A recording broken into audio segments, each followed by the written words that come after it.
Hello friends, అందరూ వినాయక చవితి బాగా జరుపుకున్నారు అని ఆశిస్తున్నాను. సో నేను ఇలాగే ఇంతకుముందు వినాయక చవితికి ఒక వీడియో చేశాను అనమాట. ఈ వినాయకుడిని బ్రాహ్మణులు ఆర్ ప్రీస్ట్లీ క్లాసు ఎన్ని రకాలుగా పుట్టించారు, ఒక్కొక్క పురాణంలో ఒక్కొక్కలాగా జనాల్ని ఎలా మోసం చేయడానికి ట్రై చేశారు అనేది నేను వీడియో చేశాను. ఆ వీడియో లింక్ పెడతాను ఇక్కడ, అది కూడా చూడండి. సో ఈసారి వినాయక చవితికి ఏంటి అంటే దీని బ్యాక్గ్రౌండ్ ఏంటి, దీని అజెండా ఏంటి అది తెలుసుకుందాము. ఎందుకంటే అది తెలుసుకోకపోతే రేపొద్దున ఇది కూడా మళ్ళీ ఇంకో కులగజ్జి మూఢనమ్మకాలకి ఒక ప్లాట్ఫామ్ లాగా మారే ఛాన్స్ ఉంది. కాబట్టి ఈ వీడియో చేస్తున్నాను. సో ఎందుకు అలాగా కులగజ్జికి మారే ఛాన్స్ ఎందుకుంది, మనల్ని బానిసత్వంలోకి నెట్టే ఛాన్స్ ఎందుకుంది అనే దానికి ఒక చిన్న ఎగ్జాంపుల్ ఏంటంటే, మా కమ్యూనిటీలో మేము వినాయక చవితి చేసుకుంటున్నాం.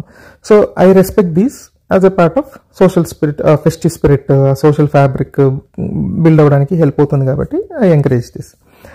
సో నాకు కాకపోతే నేను పూజలకి వాటికి కొంచెం దూరంగా ఉంటా.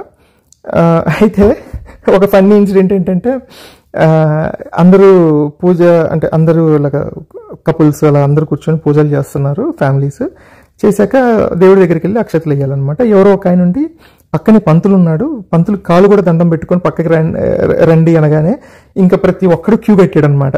సో ఇక్కడ వినాయకుడికి అక్షంతలు వేయటం, అక్కడ కాలు దండం పెట్టుకోవటం, ఎవడో ఒక $20 బిల్లు పంతుల చేతిలో పెట్టగానే ఇంకా మిగతా వాళ్ళు 50, 100 వాడికి వచ్చినంత బాగా కలెక్షన్లు అన్ని బాగా వచ్చినాయి. ఓకే, దీనికి తోడు ఇంకొక ఫన్నీ ఇన్సిడెంట్ ఏంటంటే, మన మైండ్ సెట్ కొంచెం దగ్గర ఉండే ఆయన. సో నేను ఆయన మాట్లాడుకుంటూ ఉంటేనే అక్కడ పంతులు మన ఋగ్వేదంలో పురుష సూక్తంని స్టార్ట్ చేశారనమాట. ఏంటి, సహస్ర శీర్ష పురుష అని చెప్పి స్టార్ట్ చేశాడనమాట. చేయగానే నాకు వెంటనే గంట కొట్టింది. అరే నెక్స్ట్ మన కులగజ్జి శ్లోకం కూడా వస్తుంది కదా అని చెప్పి మనోని అలర్ట్ చేశాను. బాస్ నెక్స్ట్ కులగజ్జి శ్లోకం వస్తుంది చూడు అని. బ్రాహ్మణోస్య ముఖమాసీద్ అని శ్లోకం ఉంటుంది కదా, ఆ శ్లోకం వచ్చింది. బస్ చెప్పా కదా నీకు ఈ కులగజ్జి శ్లోకం వస్తుంది అని. దాంతోపాటు ఆ పంతులు నా జాబ్ను కూడా ఈజీ చేయడానికి ఒక ఫిలాసాఫికల్ మనకి ఇన్పుట్ ఇద్దాము అనేసి ఈ సత్వ రజో తమో గుణాల గురించి ఎక్స్ప్లెయిన్ చేశారు. సో నేను అవి కూడా కనెక్ట్ చేసి మా వాడికి చెప్పగానే, అరే బాస్ ఏంటిది ఇంత పబ్లిక్గా చెప్తున్నారు వీళ్ళు, మన అమాయక గొర్రెలు దీన్ని ఎవరికి అర్థం కాదు, ఎవడు అడగడని చెప్పి వాళ్ళ కాన్ఫిడెన్స్ అని చెప్పి మేము ఆశ్చర్యపడ్డాం. ఇంకా లాస్ట్లో వెళ్ళి బ్రాహ్మణి చేతిలో డబ్బులు కూడా పెట్టాక ఈ గొర్రె తెలివి తేటలతో డెఫినెట్గా వెళ్ళి బలైపోతాము, బలీక పకరా అయిపోతాము అనిపించి సరే ఈ వీడియో చేద్దాము. మన వినాయక చవితి కథలతో పాటు ఈ కథలు కూడా వింటే మన ఫెస్టివ్ స్పిరిట్ని కాపాడుకుంటూ, మన ఆచారాలని ఫెస్టివల్స్ని కాపాడుకుంటూ, సేమ్ టైం ఇలాంటి పాయిజనస్ థింగ్స్ ఎంటర్ అవ్వకుండా మనని మనం కాపాడుకోవచ్చు అనమాట. ఓకే, అందుకని ఈ వీడియో చేస్తున్నాను. Okay, coming to the point. బేసిక్గా ఈ వినాయక చవితిని బాలగంగాధర్ తిలక్ గారు స్టార్ట్ చేశారు. ఏంటి అంటే, ఆ బ్రిటిష్ వాళ్ళకి ఎదురు తిరగాలి అంటే మన దగ్గర ఒక టూల్ ఉండాలి, అందరినీ ఒక ప్లాట్ఫామ్ మీదకి తేయడానికి ఒక టూల్ ఉండాలి. అంటే అది ఎలాంటి టూల్ అవ్వాలి, మన ఆత్మాభిమానం, మనకి జరిగే నష్టం, ఎడ్యుకేషను, ఇవి కదా. కానీ ఇవి చేస్తే మనం హిందుత్వం ఎలా అవుతాము? ఇమీడియట్గా బ్రిటిష్ వాళ్ళని తరిమి కొట్టాలి. ఎందుకు అంటే వాడు లోవర్ క్యాస్ట్ వాళ్ళకి కూడా జాబ్లు ఇస్తున్నాడు, మూఢనమ్మకాలన్నింటినీ బ్యాన్ చేస్తున్నాడు. మరి మనం మన కష్టం కదా, దాడి కదా అది మన హిందూయిజం మీద, అంటే బ్రాహ్మణిజం మీద. కాబట్టి ఇమీడియట్గా వాళ్ళని ఎల్లగొట్టాలి అంటే మనం బలం చూపించాలి. ఆ బలం చూపించడంతో పాటు ఈ పక్కన వాళ్ళకి ఈ ప్రాబ్లమ్స్ అన్నీ మర్చిపోవాలి వాళ్ళు. ఏంటి అంటే ఆ వినాయకుడి ఆశీస్సులు, ఈ గోల, తాగుడు, తినుడు, గంతులు, డోలాలు ఇవన్నీ వచ్చినప్పుడు మనం ఈ బ్రాహ్మణిజంతో మనము ఇంటిగ్రేట్ అయిపోతాము. సో దానికోసం, ఎందుకంటే ఆ రోజుల్లో అదే టైంలో ఈ రేషనలిజం, అవేర్నెస్ ఇవన్నీ పెరుగుతున్నాయి. సో దాన్ని అలా వదిలేస్తే అసలు బిజినెస్కే ముప్పు వస్తుంది అనమాట. కాబట్టి దీన్ని చేసి, ఇలాంటి ఈవెంట్స్ని చేసి వీటిని నేషనలిజము, ఫ్రీడమ్ ఫైట్కి ముడిపెట్టారు. ఎందుకు అంటే ఇప్పుడు బ్రాహ్మణ అజెండా కాపాడడానికి నేను చేస్తున్నా అంటే ఎవడు రాడు కదా. కాబట్టి ఆ ముసుగు అనమాట, నేషనలిజము, ఫ్రీడమ్ ఫైట్ ముసుగేసుకొని ఇది స్టార్ట్ చేశారు. సో అది ఇప్పుడు నేను చదువుతున్నా. ఓకే, గ్రోకి ఇచ్చిన రెస్పాన్స్. బాలగంగాధర్ తిలక్ యొక్క నిజ స్వభావం మరియు బ్రాహ్మణీయ ఆధిపత్య ఎజెండా. బ్రాహ్మణవాద ప్రచారం. తిలక్ వినాయక చవితి మహోత్సవాన్ని 1893 నుండి జాతీయవాద భావనలను ప్రచారం చేయడానికి ఉపయోగించారు. బ్రిటిష్ వ్యతిరేక ఉద్యమాన్ని సామాజిక ఐక్యత ద్వారా బలపరిచారు, కానీ ఇది హిందూ ఉన్నత కులాలకు ప్రాధాన్యత ఇచ్చింది. ఓకే, నెక్స్ట్ బ్రాహ్మణీయ సంస్కృతి పునర్జీవనం. హిందూ సాంప్రదాయాలను పునరుద్ధరించే పేరుతో గణేశోత్సవం ద్వారా బ్రాహ్మణ ఆచారాలను, కుల వ్యవస్థను బలపరిచారు. దీనిని స్వరాజ్య ఉద్యమంతో ముడిపెట్ల మసిపూసి మారేడికాయ చేశారు. ఓకే. బ్రిటిష్ వ్యతిరేకతతో దాగిన ఎజెండా. తిలక్ బ్రిటిష్ వలస పాలనను వ్యతిరేకించారు, కానీ ఈ పోరాటం హిందూ ఉన్నత కుల ఆధిపత్యాన్ని కాపాడడానికి ఉపయోగపడిందని విమర్శలు ఉన్నాయి. ఆ విమర్శలు ఎందుకున్నాయి, ఎలాగా ఈయన హిందూ డామినేషన్ని కాపాడాడు, ఇప్పటికీ కాపాడుతున్నాడు అనేది నెక్స్ట్ చూద్దాం. సో నెక్స్ట్ పాయింట్, అసలు ఈ తిలక్ గారి మైండ్ సెట్ ఏంటి అని చెప్పడానికి ఈ పాయింట్ అనమాట.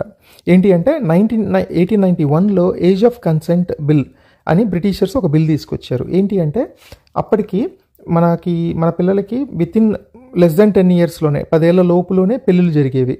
సో వాళ్ళకేంటంటే 12-13 ఏళ్ళకి వాళ్ళు ప్రెగ్నెంట్ అయిపోయి వాళ్ళకి బాడీ బిల్ట్ అవ్వక,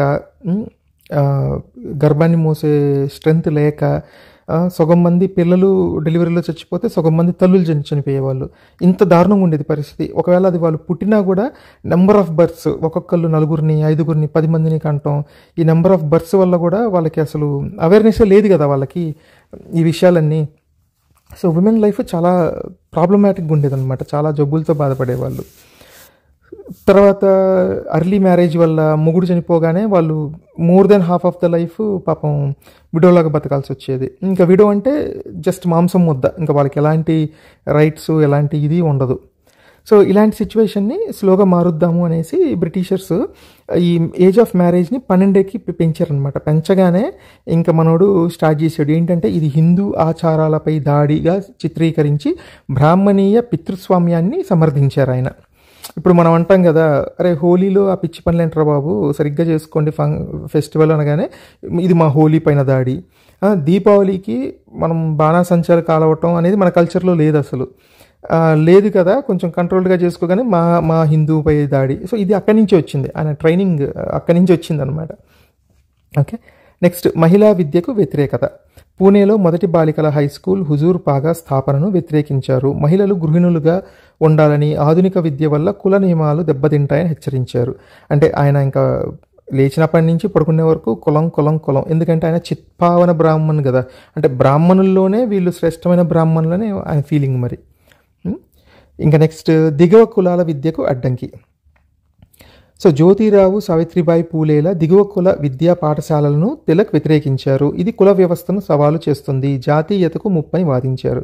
మరి అంతే కదా, అందరూ చదువుకొని అందరూ రైట్స్, అందరికీ రైట్స్, అందరికీ ఫ్రీడమ్ కావాలి అంటే మరి అది బ్రాహ్మణ జాతీయతకు ముప్పే కదా. సో ఈ లాస్ట్ 2 పాయింట్లు చూడండి.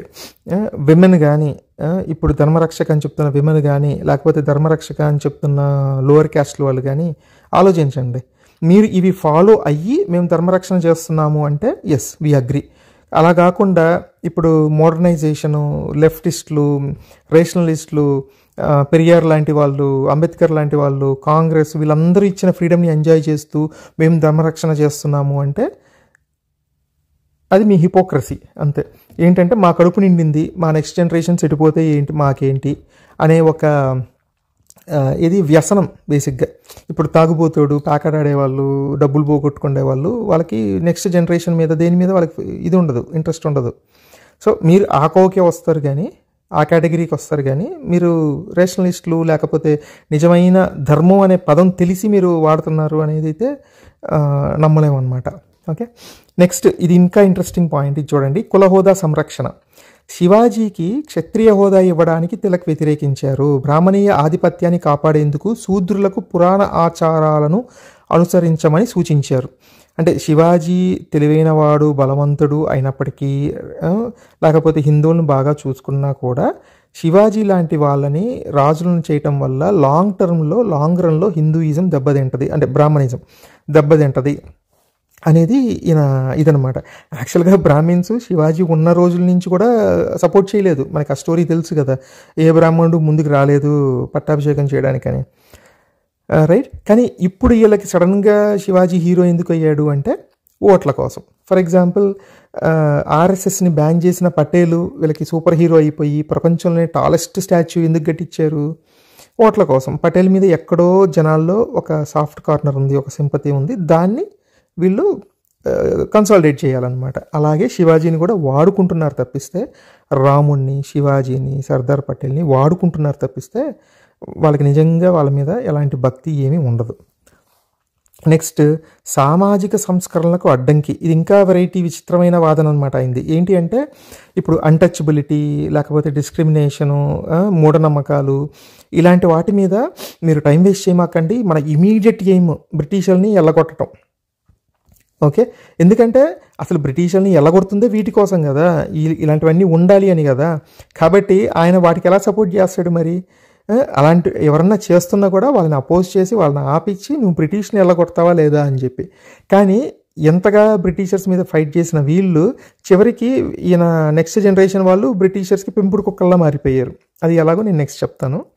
ఓకే, నెక్స్ట్, కేసరి మరాఠా పత్రికల ద్వారా ప్రచారం. తన పత్రికల ద్వారా బ్రాహ్మణీయ ఆధిపత్యాన్ని, కులవర్గ హక్కులను సమర్థించారు. దిగువ కుల నాయకులను బ్రాహ్మణ వ్యతిరేకులుగా చిత్రీకరించారు. సో ఎవడైనా ఇప్పుడు ఈయన స్వరాజ్యం, ఫ్రీడమ్, బ్రిటిష్ని తరిమి కొట్టాలి అనగానే వస్తారు కదా. సో ఎవరైనా లోయర్ క్యాస్ట్ నుంచి లీడర్స్ వచ్చారనుకో వాళ్ళని మళ్ళీ అనగదొక్కేవాడు అనమాట. ఇంత గొప్పోడిన. నెక్స్ట్, పండిత రమాబాయి వంటి సంస్కృతుల వ్యతిరేకత. సో అఫ్కోర్స్ ఇంకా మనం అంతా చూసాం కదా అదే లైన్లో. కాకపోతే ఈ పండిత రమాబాయి అనే ఆవిడ ఎవరు అంటే బ్రాహ్మిన్ ఫ్యామిలీలో పుట్టి సాంస్క్రిట్ మీద ఎంతో నాలెడ్జ్ ఉందన్నమాట. దానికోసమని ఆవిడని పండిత అంటారు. నెక్స్ట్, ఆవిడ చాలా అవుట్ గోయింగ్. సో ఒకసారి ఆవిడ రియాలిటీని చూసి, ఇక్కడ జరుగుతున్న బ్రాహ్మణ దీన్ని చూసి, డిస్ట్రక్షన్ని చూసి తను కంప్లీట్ బ్రాహ్మణ దీన్ని వదిలేసి క్రిస్టియన్గా మారిపోయి మిషనరీస్తో చేరి అందరికీ ఎడ్యుకేషను, విడోస్కి, తర్వాత చిన్న చిన్న అమ్మాయిలకి, లోవర్ క్యాస్ట్ పిల్లలకి అందరికీ ఎడ్యుకేషన్ ఇవ్వడం స్టార్ట్ చేసింది. ఆవిడ్ని విపరీతంగా వ్యతిరేకించేవాడు. ఓకే, సో ఇక్కడ ఒక చిన్న పాయింట్ ఏంటంటే ఇంత అపోజ్ చేసే వీళ్ళ హిందుత్వ బ్యాచ్ బ్రిటిషర్స్కి పెంపుడు కుక్కలా ఎందుకు మారింది అంటే, ఒకసారి కాంగ్రెస్ పవర్ బలబడి వాళ్ళు సెక్యులరిజం అని చెప్పి అందరి దగ్గర ఐడియాస్, పెరియారు, అంబేద్కరు, వీళ్ళందరినీ, దళిత్స్ని, వీళ్ళందరినీ ఇంటిగ్రేట్ చేసి వాళ్ళు ఫ్రీడమ్ ఫైట్లోకి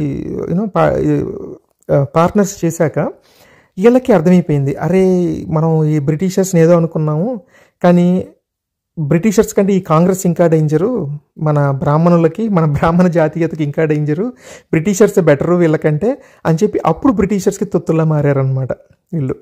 ఓకే, సో ఫైనల్గా ఏంటంటే అండి, తిలక్ యొక్క జాతీయవాదం, బ్రిటిష్ వ్యతిరేకత ఉద్యమం ఉపరితలంపై స్వాతంత్ర ఆకాంక్షలను ప్రోత్సహించినప్పటికీ దాని వెనుక బ్రాహ్మణీయ ఆధిపత్యం, కుల పితృస్వామ్య నియమాలను కాపాడే రహస్య అజెండా దాగి ఉందని విమర్శకులు, చరిత్రకారులు అంటారు. గణేశోత్సవం ద్వారా ఈ భావజాలం పరోక్షంగా ప్రచారం చేయబడింది. సో బేసిక్గా ఇవన్నీ మనకి తెలియకుండా మనము గనక ఆ పంతులు చెప్పే కులగజ్జి శ్లోకాలకి మనము భక్తులమైపోయి వాడి కాళ్ళకి దండాలు పెట్టి దక్షిణలు ఇచ్చుకుంటూ కూర్చుంటే ఈ అజెండాలన్నీ వస్తాయండి. వీటన్నిటి మనం సపోర్ట్ చేసినట్టు యాక్చువల్గా. అదే ఇందాక మేము చెప్పినట్టు వాడు శూద్రుడు కాళ్ళ నుంచి పుట్టాడు, ఆడికి ఈ తమోగుణం ఉంటుంది అని చెప్పి వాడు తిట్టించుకొని కూడా వెళ్ళి దక్షిణ వేసి బ్రాహ్మణ కాళ్ళు మొక్కాడు కదా. అట్లా ఒక బలీక బకరా అయిపోయింది మన జీవితం, అంతే. అది ఫ్రెండ్స్ ఓవరాల్గా కాన్సెప్ట్ ఇది. సో వినాయక చవితి కథలతో పాటు ఈ కథలను కూడా మనము ప్రతి సంవత్సరం వింటూ మన నెక్స్ట్ వాళ్ళకి చెప్తూ ఉంటే మన సోషల్ ఫ్యాబ్రిక్ని, ఫెస్టివల్ స్పిరిట్ని మనం కాపాడుకున్నట్టు అవుద్ది. మన హిందూయిజానికి కూడా మనము ప్రొటెక్ట్ చేసుకున్నట్టు అవుద్ది. మనము ఇలాంటివన్నీ వీటన్నిటిని తిప్పికొట్టాలి కాబట్టి ఇది మన బాధ్యతగా అనుకొని మనము చూసుకోవాలి. ఓకేనా ఫ్రెండ్స్, బాయ్.